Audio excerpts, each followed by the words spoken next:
భరద్వాజ గారు దర్శకేంద్రుడు రాఘవేంద్రరావు గారి జన్మదినం ఈరోజు. అవును. దర్శకేంద్రుడు రాఘవేంద్రరావు గారి గురించి ప్రేక్షకులు ఈ తరం వాళ్ళకి తెలియాల్సిన విషయాలు ఏమంటే ఆయన ఒక రకంగా Telugu cinema Manmohan Desai dream seller. ఆయన కళల్ని చాలా అద్భుతంగా ప్యాక్ చేసి అమ్మటంలో ఆయన సిద్ధహస్తుడు. అంటే ఒక దశలో ఆయన ఊరుమ్మడి బతుకులు లాంటి నాటకం చూసి ఇన్స్పైర్ అయ్యి దాన్ని సినిమాగా తీయాలి అని తపన పడ్డటువంటి ఇది ఉండేది ఆయనకి. అయితే ఆయన తన తండ్రిని చాలా దగ్గరగా చూశాడు, కెఎస్ ప్రకాశ్రావు గారిని. ఆయన తన టైం కంటే చాలా అడ్వాన్స్లో వెళ్ళి సినిమాలు చేసేవాడు. అవి ఒక్కొక్కసారి ప్రేక్షకులకు కనెక్ట్ అయ్యేవి. తహసీల్దార్ గారు అమ్మాయి లాంటి సినిమాలు కనెక్ట్ అయ్యేవి. కొన్ని ఫెయిల్యూర్స్ కూడా చూశాడు ఆయన. అందుకని సినిమా విషయంలో చాలా జాగ్రత్తగా ఉండాలి, ప్రేక్షకుల్ని ఎంటర్టైన్ చేయటమే మన పరమావధి అనేది తనకంటూ తను ఒక గిరి గీసుకున్నాడు ఈయన రాఘవేంద్రరావు. అలాగే ఎమోషనల్ సినిమాలు కూడా చేయాలి అనే తపన ఉండేది. ఎందుకంటే ఈయన జర్నీ డైరెక్టర్గా జర్నీ ప్రారంభించటమే ఆయన ఒక విచిత్రమైనటువంటి కథ. అది ప్రకాశ్రావు గారు రాసిన కథే. బాబు సినిమాతో ప్రారంభమైంది ఈయన జర్నీ. బాబు సినిమా అది నిర్మాతలు వచ్చి గుడివాడకు చెందిన వాళ్ళు. అడుసుమిల్లి గోపాలకృష్ణ గారు, ఆయన బ్రదరు లక్ష్మీకుమార్, వాళ్ళిద్దరూ కలిసి తీశారు ఆ సినిమా. వాళ్ళకి రైస్ మిల్స్ అవి ఉన్నాయి, ఈయనతో స్నేహం ఉంది. వాళ్ళే ఈయన కోసం వెంచర్ చేసి ఆ సినిమా చేశారు. చాలా భారీ ఎత్తున తీశారు కలర్లో. అంటే రాఘవేంద్రరావు గారు ఎలాంటి సినిమా చేయబోతున్నాడు అనేది, అంటే ఎలాంటి సినిమాలు చేయగలడు అనేది ఒక ఇండస్ట్రీకి ఒక సంకేతం ఇవ్వాలి అని ఆ సినిమాని డిజైన్ చేశాడు. ఆ టైంలో చాలా పుకార్లు వచ్చినాయి, బాబీ సినిమాని రీమేక్ చేస్తున్నారు అని ఇలా. కానీ ఏ ధోరణి లేకుండా తనదైన పద్ధతిలో సినిమాని తీశాడు ఆయన. వాణిశ్రీ, లక్ష్మి ఇద్దరు హీరోయిన్స్, ఇద్దరు హీరోయిన్స్, ఆయన హీరో. అలాగే ఒక స్పెషల్ అట్రాక్షన్ అరుణ ఇరానీని పట్టుకొచ్చి ఆ సినిమాలో యాక్ట్ చేయించారు. చాలా భారీగా తీశారు సినిమాని. సినిమా రిలీజ్ అయిన రోజున మంచి టాక్ వచ్చింది. ఒక 4 రోజులు మంచి వసూళ్లు కూడా సాధించింది ఆ సినిమా. 2 వీక్స్ తర్వాత జీవన జ్యోతి సినిమా రిలీజ్ అయింది. విశ్వనాథ్ గారి డైరెక్షన్, డివిఎస్ రాజు గారి ప్రొడ్యూసరు, శోభన్ బాబు, వాణిశ్రీ సేమ్ జంట అక్కడ కూడా. ఆ సినిమా విపరీతంగా సెంటిమెంట్ ఉంది దానిలో. అది ఆడియన్స్ని కనెక్ట్ చేసుకుంది. దాంతో బాబు డౌన్ఫాల్ మొదలైంది. అలా విశ్వనాథ్ గారు రాఘవేంద్రరావు గారి మొదటి సినిమాని ఇబ్బంది పెట్టాడు. అదొక విచిత్రం. దాని తర్వాత ఆయన అప్పుడు నడుస్తున్నటువంటి ట్రెండ్ ఏమిటి అనే దానిలోకి వెళ్ళాడు. వెళ్ళినప్పుడు బాల్చందర్ తరహా సినిమాలు, దాసనారాయణరావు గారు ఒక తరహా సినిమాలు చేస్తున్నాడు, బ్లాక్ అండ్ వైట్ సినిమాలు. అంటే కథ బలమైనటువంటి కథని పెట్టుకుని, లో కాస్టింగ్ చిన్న నటీనటుల్ని పెట్టుకుని ఒక సినిమా ఆర్ట్ సినిమా తరహా సినిమాలు తీయటం అనేది ఒక సాంప్రదాయంగా నడుస్తోంది అప్పుడు. ఇలాంటిది ఏదైనా ప్రయోగం చేస్తే అలా ఉంటుంది అనుకుంటున్న టైంలో ఇదే బ్యానర్లో ఇదే బ్యాచ్తో ఆయన శోభన్ బాబుతోనే రాజా అని ఒక సినిమా, రీమేక్ సినిమా. అది ఒక అమితాబ్ బచ్చన్ సినిమాని వీళ్ళు రీమేక్ చేశారు. అది కూడా అంతంత మాత్రమే నడిచింది. నడిచిన టైంలో ఎలా ఏమిటి అనుకుంటుండగా క్రాంతి కుమార్ గారి దగ్గర నుంచి పిలుపు వచ్చింది. జ్యోతి సినిమా అది నవల. ఆయన ఆల్రెడీ స్క్రిప్ట్ తనే డిజైన్ చేసుకున్నాడు. రాఘవేంద్రరావు గారు వెళ్ళి దానికి కొన్ని సవరణలు ప్రతిపాదించాడు. ఆయన పద్ధతిలో దాన్ని అడాప్ట్ చేసుకున్నాడు. Jayasudha heroine, Muralimohan hero. ఆ సినిమా అంటే ఒక రకంగా జ్యోతి సినిమాని ఇంకొక వెర్షనే ప్రేమాభిషేకం. ఓకే. తర్వాత చాలా కాలం తర్వాత దాసరి గారు తీసినటువంటి ప్రేమాభిషేకం పోలికలు జ్యోతిలో కనిపిస్తాయి. అంటే మురళీమోహను, జయసుధ ప్రేమించుకుంటారు.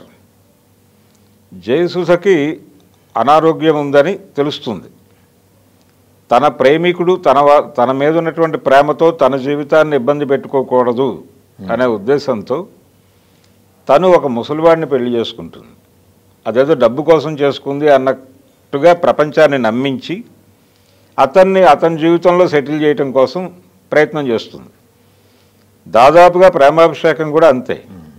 అయితే అక్కడ నాగేశ్వరరావుకి ప్రాబ్లం ఉంటుంది. తన ప్రేయసి తన వలన ఇబ్బంది పడకూడదు, ఆ అమ్మాయిని సేఫ్గా ఉంచడం కోసం తను స్వార్థపరుడిగా కనిపిస్తాడు. అదే లైన్. జ్యోతి చాలా పెద్ద విజయం సాధించింది. అయితే ఆ సినిమా సమయంలో ఆయన క్రాంతి కుమార్తో చాలా ఘర్షణ పడేవాడు రెగ్యులర్గా. ఆయన కూడా ఈయన్ని చాలా వేధించేవాడు. ఈ వేధింపులు జరిగినప్పటికీ ఆయన కొనసాగాడు ఆయనతో. ఆ తర్వాత అదే బ్యానర్లో అదే క్రాంతి కుమార్ గారితో ఆయన ఆమె కథ చేశాడు. అదొక విచిత్రమైన సబ్జెక్టు. అంటే ఒక మానసిక వ్యాధి ఉన్నటువంటి అమ్మాయి తనే, అంటే అవతల వాళ్ళ జీవితాల్లో ఏం జరుగుతోందో తనే ఊహించేసుకుంటుంది. ఊహించేసుకుని పక్క పోర్షన్లో ఉన్నటువంటి వాళ్ళ జీవితాన్ని అల్లకల్లోలం చేసేస్తుంది. తనకు అనిపించిన విషయాలు వాళ్ళతో మాట్లాడి, ఇలాంటి వాళ్ళు మన మధ్య ఉంటారు, చాలా జాగ్రత్తగా ఉండాలి అని చెబుతూ తీసిన సినిమా అది. తన జీవితంలో ఉన్నటువంటి చేదు అనుభవాలు పక్క వాళ్ళ జీవితాల్లో కూడా ఉన్నాయి అని అనుకోవడం ద్వారా వచ్చినటువంటి ఇబ్బంది. ఆ సినిమాలో రజనీకాంత్ కూడా ఉన్నాడు. అట్లా రజనీకాంత్ని ఎర్లీ డేస్లో డైరెక్ట్ చేశాడు ఈయన, రాఘవేంద్రరావు గారు. ఆ తర్వాత కల్పన, అది ఒక రీమేక్ సినిమా. ఇది నడుస్తున్న టైంలోనే తహసీల్దార్ గారు అమ్మాయి తీసినటువంటి సత్యచిత్ర మూవీస్ వాళ్ళు ఎన్టీఆర్తో ఒక సినిమా ప్లాన్ చేశారు. ఆ సినిమా ప్లాన్ చేయడానికి ముందు ఏం జరిగిందంటే, వీళ్ళు విశ్వనాథ్ గారి డైరెక్షన్లో శోభన్ బాబు హీరోగా ప్రేమబంధం అని ఒక సినిమా తీశారు. ఆ సినిమా రిలీజు 76లో. రామారావు గారు ఆరాధన రిలీజ్ అయింది. దాదాపు 2-3 రోజులు తేడాలు. ఓకే. ఆరాధన సినిమా పెద్ద హిట్ అయ్యి దాదాపు ఆ ఏరియాలో ఆ టైంలో రిలీజ్ అయిన చాలా సినిమాలని తినేసింది అది. ఆ తర్వాత ఒకసారి సత్యచిత్ర ప్రొడ్యూసర్లు రామారావు గారిని ఎక్కడో స్టూడియోలో కలిసినప్పుడు, ఏంటి మీ సినిమా ఏమైంది అని అడిగాడు ఆయన. మీ సినిమా తినేసింది మా సినిమా అని చెప్పారు వీళ్ళు. అయితే మీరు ఒక సబ్జెక్ట్ తెచ్చుకోండి, ఒక సినిమా చేసి పెడతాను అన్నాడు ఆయన. అన్నాడు కాబట్టి వెంటనే వీళ్ళు ఒక కన్నడ సినిమా రాజ్ కుమార్ సినిమా చూసి దాన్ని, అందులో రాజ్ కుమారు విష్ణువర్ధన్ ఇద్దరు ఉంటారు, ఇద్దరు హీరోల సినిమా, ఫారెస్ట్ బ్యాక్డ్రాప్లో జరిగేటువంటి ఒక గంధపు స్మగ్లర్ల కథ అది. దాన్ని ఒకే హీరోగా మార్చి ఎన్టీఆర్తో చేయాలి అనుకున్నారు. అనుకుని వీళ్ళకి తహసీల్దార్ గారు అమ్మాయి టైంలో పరిచయం ఇస్తుంది. కేఎస్ ప్రకాష్ రావు గారి దగ్గర అసిస్టెంట్ డైరెక్టర్ రాఘవేంద్రరావు. రాఘవేంద్రరావు అయితే కొత్తగా చూపిస్తాడు అని నమ్మి ఇతనితో కమిట్మెంట్ తీసుకోవాలనుకున్నారు. ముందు ఎన్టీఆర్కి చెప్పాలనుకున్నారు, వెళ్ళి చెప్పారు. అయితే రాఘవేంద్రరావు చెప్పింది ఏంటంటే, కొత్తదనం కోరుకుంటున్నారు కాబట్టి మనం టోటల్ అవుట్డోర్లో వెళ్ళిపోదాం సినిమాని. రెండోది, దీనికి సంబంధించి డిజైనింగ్ చాలా ప్రాపర్గా జరగాలి, తనకి కూడా చాలా కీలకం ఆ ప్రాజెక్టు. తను కమర్షియల్ డైరెక్టర్గా నిలబడటానికి ఇది ఒక అద్భుతమైనటువంటి అవకాశంగా భావించాడు ఆయన. దీన్ని ఏదో ఆషామాషిగా వదిలిపెట్టకూడదు అని అన్ని విధాల అష్టదిగ్బంధనం చేశాడు. దానికి చాలామందిని కూర్చోబెట్టాడు రైటర్లని. గొల్లపూడి మారుతీరావు గారు, జంధ్యాల, వీళ్ళందరూ కూర్చుని దానికి ఒక రూపాన్ని ఇచ్చారు. ఇచ్చిన తర్వాత ఆ సినిమానే అడవిరాముడు. ఒరిజినల్కి ఈ సినిమాకి ఏమాత్రము పోలికలు ఉండదు. జస్ట్ ఊరికిన స్కెలిటన్ మాత్రమే తీసుకున్నారు. అడవి నేపథ్యాన్ని తీసుకుని మొత్తం మార్చేశాడు ఈయన. మార్చి ఈ సినిమాని, అంటే రామారావు గారు మొదట చెప్పింది ఏంటంటే, ఇది రీమేక్ సినిమా అంటున్నారు కాబట్టి ఎస్డి లాల్ని పెట్టుకోండి అన్నాడు. ఎస్డి లాల్ గారు అప్పుడు వరుస రీమేకులు చేస్తున్నాడు రామారావుతో. నిప్పు లాంటి మనిషి, నేరం నాది కాదు, ఆకలిది, అన్నదమ్ముల అనుబంధం, ఇవన్నీ వరుసగా వచ్చిన సినిమాలు. ఎప్పుడైతే వీళ్ళు రీమేక్ అన్నారో ఇమ్మీడియట్గా లాల్ గారిని పెట్టుకోండి, వాహినిలో అడవి సెట్ వేయండి, సినిమా అయిపోతుంది అన్నాడు ఆయన. అలా కాదండి, మేము ప్రెస్టేజియస్గా తీయాలనుకుంటున్నాం ఈ సినిమాని, అవుట్డోరు అంటే ఆయన అంగీకరించలేదు. అవుట్డోర్ అయితే నేను రానని. ఏమిటి సమస్య అంటే, ఇక్కడ ఉంటే 2 సినిమాలు చేసుకుంటాను నేను, అయితే 2 సినిమాలు రెమ్యూనరేషన్ ఇస్తే ఓకేనా అంటే ఓకే చెప్పాడు. అట్లా కమిట్ చేయించి సినిమాని పట్టాలెక్కించారు అడవిరాముడు. అది తెలుగు సినిమా ఇండస్ట్రీ రికార్డుల్ని తిరగరాసింది. అప్పటి వరకు ఉన్నటువంటి రికార్డ్స్ మొత్తం బద్దలైపోయి అసలు అది రీచ్ అవటం కూడా అంత ఈజీ కాదు అనే లెవెల్ సక్సెస్ సాధించింది ఆ సినిమా. ప్రతి చోట అంటే కంటిన్యూస్గా ప్రొజెక్టర్ రన్ అయినటువంటి థియేటర్స్ ఉన్నాయి. నెల్లూరు కనకమహల్, అక్కడే భోజనం చేసి అక్కడే పడుకుని సినిమా రన్ చేసిన ఎక్స్పీరియన్స్ చాలాసార్లు మాట్లాడాడు అతను. అప్పటి కనకమహల్ ప్రొజెక్టర్ రూమ్లో ఉన్నటువంటి వ్యక్తి. అట్లాగే విజయవాడ అప్సరా కూడా కంటిన్యూగా షోస్ వేసినా కానీ జనాలు ఉండేవాళ్ళు. అలా నడిచిన సినిమా అది. అలా రాఘవేంద్రరావు పేరు జనాలలో అలా వెళ్ళిపోయింది, అంటే ఒక నమ్మకంగా స్థిరపడిపోయింది. ఇలా నిలబడిపోయిన తర్వాత ఆయన పెద్ద సినిమాలకి ఒక ట్రేడ్ మార్క్గా మారాడు. క్రాంతి కుమార్ గారే అన్నాడు ఈ మాట రాఘవేంద్రరావు గురించే మాట్లాడుతూ, ఒక కమర్షియల్ సినిమా తీసి విజయం సాధించడం అనేది అంత ఈజీ కాదు. మృణాల్ సేన్ తరహా సినిమా చేయటం కొంచెం సెన్సిబుల్గా ఉండేవాడు ఎవడైనా చేయొచ్చు, కానీ విస్తృతమైనటువంటి ప్రజలు థియేటర్కి ఎగబడి వచ్చేలాగా సినిమా డిజైన్ చేయటం అనేది అది కొంతమందికే సాధ్యం అవుతుంది. వాళ్ళేదో కమర్షియల్ డైరెక్టర్లను మనం తక్కువగా చూస్తాం, చులకనగా చూస్తాం, కానీ వాళ్ళల్లో ఒక గొప్ప టాలెంట్ ఉంటుంది. వాళ్ళు అసలు అలా ఎలా చేస్తున్నారు, అంత అలా ఎలా మాయ చేస్తున్నారు అనేది చాలా మిస్టీరియస్గా అనిపిస్తుంది. విఠలాచార్యని చూసినా రాఘవేంద్రరావుని చూసినా అదే అనిపిస్తుంది నాకు అన్నాడు ఆయన. ఆయన చెప్పిన మాటే ఇది. ఏది ఆంధ్ర మన్మోహన్ దేశాయ్ రాఘవేంద్రరావు అనేది. అలాగే థియేటర్ నుంచి బయటకు వచ్చేటువంటి ప్రేక్షకుడికి హీరో ఆవహించాలి అనేది రాఘవేంద్రరావు గారి మోడల్. థియేటర్ నుంచి బయటకు వచ్చేటువంటి ప్రేక్షకుడు హీరోలాగానే రావాలి. అలా వచ్చినప్పుడే మన సినిమా సక్సెస్. అందుకని ఆయన హీరో క్యారెక్టర్ డిజైనింగ్ మీద చాలా శ్రద్ధ పెట్టేవాడు. అలాగే కొత్తగా చూపించేవాడు. కాస్ట్యూమ్ దగ్గర నుంచి చాలా కేర్ తీసుకునేవాడు, ఎలా ఉండాలి అని. డ్రైవర్ రాముడు సినిమా కావచ్చు, వేటగాడు కావచ్చు. వేటగాడులో అంటే అడవి రాముడిలో జయప్రదను ఇంట్రడ్యూస్ చేసేసాం రామారావు గారి పక్కన, 5-6 సినిమాలు నడిచిపోయినాయి. వేటగాడికి మళ్ళీ కొత్త గ్లామర్ అద్దాలి అనుకున్నప్పుడు శ్రీదేవిని పట్టుకొచ్చాడు ఆయన. రెండు ప్యారలల్గా నడపటం అనేది రాఘవేంద్రరావు కెరీర్లో కనిపిస్తుంది. పెద్ద సినిమాలు చేస్తూనే ఇమ్మీడియట్గా చిన్న సినిమా చేసేవాడు ఆయన. ఇప్పుడు డ్రైవర్ రాముడు లాంటి సినిమా చేస్తూనే 16 ఏళ్ల వయసు సినిమా. అలా ఈ చిన్న సినిమాలు పెద్ద సినిమాలు రెండింటినీ ప్యారలల్గా నడుపుతూ తన కెరీర్ని నిలబెట్టుకోవటం. ఈ 16 ఏళ్ల వయసులో యాక్ట్ చేసినటువంటి శ్రీదేవిని తీసుకెళ్ళి వేటగాళ్ళు రామారావు గారి పక్కన చేయించాలి అనుకోవడం. అంతకుముందు ఆవిడ బడిపంతులు సినిమాలో మనవరాలుగా యాక్ట్ చేసింది.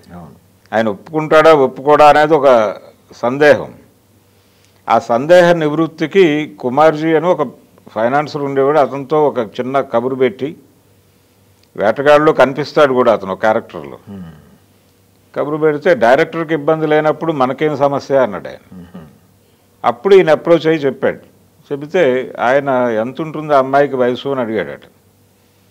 16 అలా ఉండొచ్చు అండి అన్నట్టు. మనకు 14 కదా, పెట్టి ఏం పర్లేదు అన్నట్టు. అలా మొదలైంది. రైటర్లతో విపరీతంగా ట్రావెల్ చేసేవాడు ఆయన. విపరీతంగా కూర్చున్నాడు. పాటల రచయితలతో కావచ్చు, ఆత్రేయ గారితో కావచ్చు, వేటూరితో కావచ్చు, అలాగే స్క్రిప్ట్ రైటర్లతో ఆయన రెగ్యులర్గా కూర్చునేవాడు. ప్రయాణమే అది. సత్యానంద్ గారు చాలా బాగా చెప్తాడు. జంధ్యాలతోనూ సత్యానంద్తోనూ ఆయన ఎక్కువ ప్రయాణం నడిచింది వాళ్ళిద్దరితోనే. డైలాగ్ దగ్గర నుంచి, అంటే కామెడీ ఎలా ఉండాలి, అప్పటి వరకు యాక్షన్ సినిమాలు సపరేట్గాను, సెంటిమెంట్ సినిమాలు సపరేట్గాను ఉండేవి. ఈ రెండింటిని మిక్స్ చేసి ఒక కొత్త జానర్ తయారు చేసింది రాఘవేంద్రరావు. ఆ తర్వాత ఆ ప్రయాణం కొనసాగింది. ఇలా తెలుగు సినిమాని ఒక సక్సెస్ఫుల్ బాటలో పెట్టడం మాత్రమే కాకుండా వసూళ్ళ డైరెక్టర్ అనిపించుకున్నాడు ఆయన. వేటగాడు తర్వాత ఆయనకు వచ్చిన టైటిల్ వసూళ్ళ దర్శకుడు అని. రాఘవేంద్రరావు సినిమా అంటే అది బాక్స్ ఆఫీస్ కొల్లగొట్టేస్తుంది అనేది ఒక నమ్మకంగా స్థిరపడిపోయింది. వరుస హిట్లు, అంటే ఒకదాన్ని మించి ఒకటి. కొండవీటి సింహం ఇలా. అలాగే శోభన్ బాబుతో కూడా ఆయన శోభన్ బాబుతోనే కెరీర్ ప్రారంభించాడు. రెండో సినిమా కూడా ఆయనతోనే తీశాడు. దేవత సినిమాతో చాలా పెద్ద విజయం ఇచ్చాడు ఆయనకి. నిజానికి దేవత సినిమా ఆ టైంకి సురేష్ మూవీస్ని నిలబెట్టిన సినిమా కూడా. అంతకుముందు అదే పరిస్థితి వచ్చినప్పుడు ప్రకాష్ రావు గారు నిలబెట్టాడు ఆ బ్యానర్ని, ప్రేమ్నగర్ సినిమా తీసి. ఆ తర్వాత మళ్ళీ అదే కండిషన్ వచ్చినప్పుడు రాఘవేంద్రరావు గారు నిలబెట్టాడు. నిజానికి రాఘవేంద్రరావుని తనే ఇంట్రడ్యూస్ చేయాలనుకున్నాడు రామానాయుడు గారు. సురేష్ ప్రొడక్షన్స్. సురేష్లో మొదట డైరెక్ట్ చేయాల్సింది ఆయనే చెప్పాడు ఆ మాట. నా బ్యానర్లోనే నేను ఇంట్రడ్యూస్ చేస్తాను అని చెప్పాడు ఆయన. కానీ అనుకోకుండా ఏఎల్ కుమార్ గారి చేతుల మీదుగా జరిగింది అది. నిజానికి ఆయన సినిమా ఇండస్ట్రీలోకి రావాలి అనుకున్నప్పుడు ప్రకాష్ రావు గారు తన దగ్గర పెట్టుకోలేదు, కమలాకర్ కామేశ్వరరావు గారి దగ్గర జాయిన్ చేశాడు తీసుకెళ్ళి పాండవ వనవాసం సినిమాకి. తను మొదట క్లాప్ కొట్టింది ఎన్టీఆర్ మీదే. హిమగిరి సొగసులు అనే పాట ప్రారంభంలో ఆయన క్లాప్ కొట్టాడు. ఆ సినిమా మాధవి ప్రొడక్షన్స్ చాలా పెద్ద విజయం సాధించిన సినిమా. అక్కడి నుంచి ఎన్టీఆర్తో ఆయన ప్రయాణం ఉంది పాండవ వనవాసం నుంచి 64. అందుకని 50 ఏళ్ళు అయిన సందర్భంగా, తను క్లాప్ కొట్టి 50 ఏళ్ళు అయిన సందర్భంగా ఆయన మాట్లాడటం మొదలుపెట్టాడు సౌందర్యలహరి కార్యక్రమంలో. అలా ఎన్టీఆర్తో మొదలైన జర్నీ సక్సెస్ఫుల్గా నడిచి ఆయనకు చాలా పెద్ద హిట్లు ఇచ్చాడు. ఆ తర్వాత రామారావు గారు వెళ్ళిపోయిన తర్వాత ఏమిటి పరిస్థితి అనే గందరగోళం. కృష్ణతో కూడా చాలా ఎమోషనల్ హిట్స్ ఇచ్చాడు ఆయన. అగ్నిపర్వతం లాంటిది, శక్తి లాంటి సినిమా. ఈ విజయాల మీదుగా చిరంజీవితో ప్రయాణం. రెండోది రాఘవేంద్రరావులో ఒక గొప్ప లక్షణం ఏంటంటే ఆడియన్స్ మూడ్ ఎలా ఉంది అనేది తెలుసుకోవటానికి తిరిగేవాడు ఆయన. ఊళ్ళు తిరిగి థియేటర్లలో కూర్చుని జనాలు ఎలా ఫీల్ అవుతున్నారో చెక్ చేసుకుని ఇదంతా ఉండేది. అడవిరాముడు కథ డిజైన్ చేసేటప్పుడు కూడా ఆయన థియేటర్లో కూర్చుని అప్పుడు ఆడుతున్నటువంటి ఎన్టీఆర్ సినిమాలన్నీ చూసేవాడు. సీన్స్ అన్నీ చాలా ఎమోషనల్గా కనెక్ట్ అవుతున్నటువంటి ప్రేక్షకులు పాటల దగ్గర కొంచెం రిలాక్స్ అవుతున్నారు అనిపించింది ఆయనకి. సో రామారావు గారి సినిమాల్లో ఈ ఏరియాలో కొంచెం వీక్ ఉంది, ఇక్కడ మనం కట్టుదిట్టమైన ఏర్పాటు చేయాలని పాటల విషయంలో చాలా కేర్ తీసుకున్నాడు ఆయన అడవిరాముడికి. అది కొనసాగింది. నిజానికి చక్రవర్తి, సలీం, వేటూరి ఈ ముగ్గురు కలిసి రాఘవేంద్రరావు గారి సినిమాలకు ఒక అద్భుతమైన ఒక కలర్ని తీసుకొచ్చారు. ప్రతి పాట హిట్టే అన్న లెవెల్లో నడిచింది ఆ జమానా అంతా కూడా. ఎప్పుడైతే ప్రేక్షకుల అభిరుచి మారుతోంది అనేది అర్థమైంది ఆయన ఇళయరాజా వచ్చిన తర్వాత. ఆయన ఎటువంటి మొహమాటం లేకుండా తన దగ్గర పనిచేసినటువంటి, నిజానికి మనుషులు మారాలి టైంలో తన కొలీగ్ కోదండరామిరెడ్డి, మధుసూదన్ రావు గారి దగ్గర వీళ్ళిద్దరూ కలిసి పనిచేశారు. తనతో కూర్చుని ఏమిటి పరిస్థితి, చిరంజీవితో నువ్వు సినిమాలు చేస్తున్నావు, ఇళయరాజాతో మ్యూజిక్ చేస్తున్నావు, ఏమిటి కండిషను అని తనతో కూర్చుని మాట్లాడి ఆ తర్వాత ఆఖరి పోరాటానికి ఆయన ఎండమూరి ఇళయరాజాని పట్టుకొచ్చి ఒక పెద్ద హిట్ కొట్టాడు. ఆ తర్వాత జగదేక వీరుడు, అతిలోక సుందరి. ఇలా తను ఏ జనరేషన్తోనైనా కలిసిపోయి వాళ్ళతో కూర్చుని మాట్లాడి వాళ్ళ దగ్గర నుంచి అనుభవాలు స్వీకరించి తనని తాను మార్చుకుని కొత్తగా చూపించేటువంటి సమర్థత ఉన్నటువంటి, అంటే ఎటువంటి మొహమాటం పడకుండా తనని తాను మార్చుకోవటానికి, జనాలకి కొత్తగా కనిపించడానికి, కొత్తగా చూపించడానికి ఎంత కష్టపడాలో అంత కష్టము పడతాడు ఆయన. ఇది రాఘవేంద్రరావు గారిలో ఉన్నటువంటి ఒక ప్రత్యేకమైన టాలెంట్. అయితే ఈయనతో పాటు ఒక 2 ఏళ్ల ముందుగా ప్రయాణం ప్రారంభించినటువంటి దాసరి నారాయణరావు గారితో ఒక పోటీ ఉండేది. పోటీ ఉన్నప్పటికీ స్నేహము ఉండేది వీళ్ళిద్దరి మధ్య. స్నేహము, పోటీ. ఇలా అంటే ఈయన ఒక పెద్ద హిట్ తీస్తే ఆయన ఇమ్మీడియట్గా దానికి కౌంటర్ హిట్ తీసేవాడు. అయితే ఒక చిన్న విషయంలో వెలితి, అది ఆయన కూడా ఫీల్ అవుతూ ఉంటాడు, రాఘవేంద్రరావు గారు కూడా. దాసరి అక్కినేని నాగేశ్వరరావు గారితో చాలా పెద్ద విజయాలు సాధించాడు. అలాగే ప్యారలల్గా ఎన్టీఆర్తో కూడా. ఎన్టీఆర్తో తను చేసినటువంటి సినిమాలు డిఫరెంట్ సబ్జెక్ట్తో వెళ్ళాడు ఆయన. అప్పుడు వస్తున్నటువంటి కథలకు భిన్నమైన కథలతోనే చేశాడు. అది బొబ్బిలి పులి కావచ్చు, పాపారాయుడు కావచ్చు, మనుషులంతా ఒకటే కావచ్చు, విశ్వరూపం కావచ్చు, డిఫరెంట్ సబ్జెక్టులతోనే అటెంప్ట్ చేసేవాడు. అది విజయాలు సాధించేవి. అయితే రామారావు గారితో పెద్ద పెద్ద విజయాలు సాధించిన రాఘవేంద్రరావు గారు నాగేశ్వరరావు గారితో పెద్ద విజయాలు సాధించలేకపోయారు. 2 సినిమాలు చేశాడు ఆయన. మొదటి సినిమా ప్రేమ కానుక, ప్రేమాభిషేకం తర్వాత రిలీజ్ అయిన సినిమా అది ఆ రేంజ్ సక్సెస్ సాధించలేదు. ఆ తర్వాత అగ్నిపుత్రుడు అనే ఒక సినిమా చేశాడు, అది కూడా నడవలేదు. దీంతో ఆ వెలితి ఉండిపోయింది. కృష్ణ గారికి హిట్స్ ఇచ్చాడు ఆయన, శోభన్ బాబుకి హిట్స్ ఇచ్చాడు. అలా చంద్రమోహన్తో చాలా అద్భుతమైన విజయాలు తీశాడు. సత్యభామ అనే ఒక సినిమా ఆయన కమర్షియల్ డైరెక్టర్గా మంచి స్వింగ్లో ఉండగా మౌనగీతం అని ఒక తమిళ సినిమాని రీమేక్ చేశాడు. భాగ్యరాజా కథ అది, చంద్రమోహన్ జయసుధ, లో బడ్జెట్ సినిమా, సారథి మూవీస్ వాళ్ళది. చాలా పెద్ద హిట్ అయింది అది. ఆ తర్వాత వాళ్ళు తీసిన సినిమా ఒక రాధ ఇద్దరు కృష్ణులు, అది కోదండరామిరెడ్డితో తీశారు. ఇలా అంటే ఎంటర్టైనింగ్గా ఉండాలి సినిమా. అంటే మన సినిమాకి వచ్చిన ప్రేక్షకుడు చార్జ్ అయి బయటికి వెళ్ళాలి, ఎంటర్టైన్ అయి బయటికి వెళ్ళాలి, నీరసంగా బయటికి వెళ్ళకూడదు. అంటే రాఘవేంద్రరావు గారు ఒక మాట చెప్పేవాడు, సినిమా రిలీజ్ అయిన తర్వాత థియేటర్కి ఆపోజిట్లో కూర్చుని, క్రాంతి గారు ఈయన చెప్పిన మాట అది. థియేటర్లోంచి బయటకు వస్తున్న ప్రేక్షకుల కాళ్ళు చూస్తే సినిమా హిట్టో ఫట్టో తెలిసిపోతుంది అని. వాళ్ళు ఎమోషనల్గా బయటకు వస్తుంటే సినిమా హిట్ అని మనం హ్యాపీగా వెళ్ళిపోవచ్చు అక్కడి నుంచి అని. అదే పద్ధతి మెయింటైన్ చేశారు చివరి వరకు ఆయన. ఈ మధ్య కాలంలో ఆయన తెర మీదకి వచ్చి నటించిన సినిమా కూడా మనం చూసాం, పెళ్లి సందడి డి అని. అదొక ప్రయోగం. ఆయన ప్రయోగాలు చేయగలడు, చేశాడు కూడా. నిండు నూరేళ్ళు లాంటి సబ్జెక్టు ఆయన అటెంప్ట్ చేయటం అనేది ఆ టైంలో చాలా గొప్ప రిస్కే, కానీ చేశాడు. సత్యానంద్ జంఝాల ఇద్దరూ నమ్మి చెప్పిన కథ అది తీశాడు. అది అలాంటి ధోరణిలో నడిచేది ఆయన సినిమా ప్రయాణం. అందుకని డ్రీమ్ సెల్లర్ ఆయన. తెలుగు సినిమాకి సంబంధించి మన్మోహన్ దేశాయ్